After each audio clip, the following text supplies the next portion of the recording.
قائانی لەکوێیە؟ میدیا و ڕاگەیاندنە جیهانیەکان چی لەبارەوە دەڵێن؟ ئایا دەستی هەبووە لە کوژرانی ئەمینداری حیزبوڵڵادا؟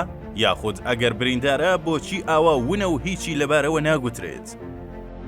برادر اسماعیل قائانی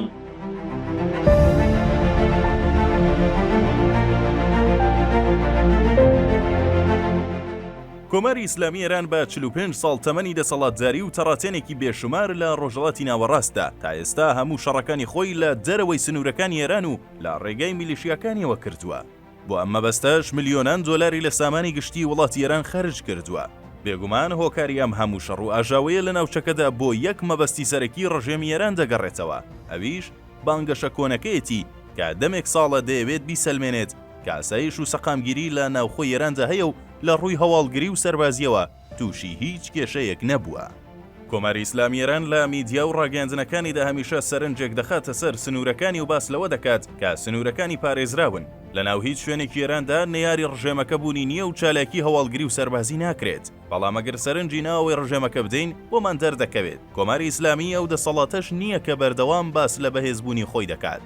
سێوێکی جوانە کە لە ناخەوە کرمۆڵ بووە و خەریکە کرمۆڵبوونەکەشی تەشەنە دەستێنێت و هەموو هەوڵەکانی ئەم چەندین ساڵە و خەونەکانیشی لێ دەکاتە بڵقی سەر ئاو. لەوانە هاوکاریکردنی فەرماندە و بەرپرسانی سوپای پاسدارانی ڕژێمە لەگەڵ موسادی ئیسرائیل لە بەرامبەر بڕەپارەیەکی کەمدا. لە ماوەی ساڵانی ڕابردووشدا ئیسرائیل دژی کۆماری ئیسلامی چەندین ئۆپەراسیۆنی سەربازی و هەواڵگری ئەنجام داوە کە یەکێک لەوانە کوشتنی موحسین فەخریزادە، زانا و پسپۆڕی بەرنامەی ئەتۆمی ئێران بوو. هەروەها چەندین چەند بەڵگە و داتای ئەتۆمی گرنگی بە کۆنتینەر لە وڵاتە بردە دەرەوە و لە شۆ و بەرنامەکانیدا مانۆڕی گەورەی پێوە بەڕێوە بردووە. ئەمە جگە لەوەی سەرهەڵدانی گروپە دژبەرەکانی کۆماری ئیسلامی لە ناوخۆی وڵاتدا. یەکێک لەوانە گروپی مەزارانی گومنامی بەلوچستانە کە لە ساڵی ڕابردوودا چەندین ئۆپەراسیۆنیان لە ناوچەکانی زاهیدان، بەلوچستان و خاش و سەراوان کردووە و چەندین فەرماندە و بەرپرسی باڵای ئەو ڕژێمەیان کوشتووە. کەواتە کۆماری ئیسلامیە و زەبەلاحە گەورەیەش نییە کە بانگەشەی بوونی ئاسایش و سەقامگیری لە وڵاتدا دەکات و خۆی کردووە بە زەبەلاحێکی گەورەی ناوچەی. لە چەند ڕۆژی ڕابردوودا چەند جەنگۆیەک لەسەر ئیسماعیل قائانی فەرماندەی سوپای قودسی سەر بە سوپای پاسدارانی کۆماری ئیسلامی ئێران بڵاو بووە کە گوایە لە هێرشێکی ئیسرائیلدا بۆ سەربنکەیەکی حیزبوڵڵای لوبنان لە شاری بەیروت کوژراوە. دواتر باس لەوە کرا کە ناوبرا و بریندار بووە، بەڵام چەند هەواڵێکی دیکەش لە میدیاکانەوە بڵاو بووە کە قائانی پارێزراوە و هیچی بەسەر نەهاتووە.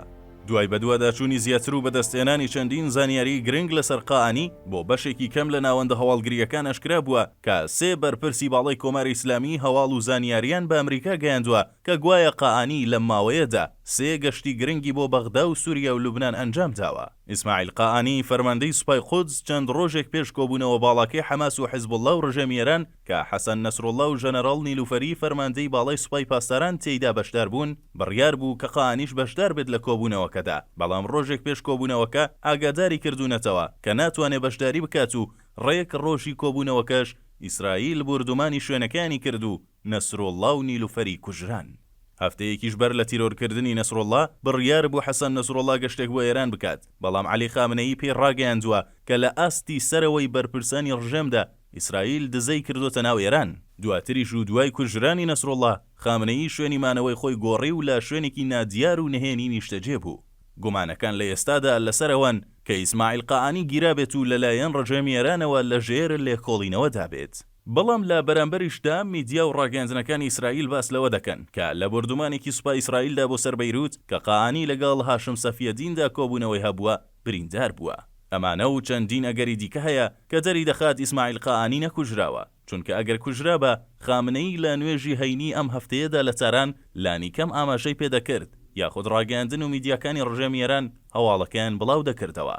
ئەو سێ بەرپرسەی ڕژێمی ئێران کە زانیاریەکانیان بە ئەمریکا گەیاندووە ئاماژەیان بەوە کردووە و دەڵێن کە ئیسماعیل قائانی هاوکاری ئیسرائیلی کردووە و دەستی هەبووە لە ئاشکراکردنی شوێنی کۆبوونەوەی نەسڕوڵڵادا. دواتریش لەلایەن سوپای پاسدارانی کۆماری ئیسلامیەوە دەستگیر کراوە و لە ئێستاشدا لە ژێر لێکۆڵینەوە و لێپرسینەوەی قورسدایە.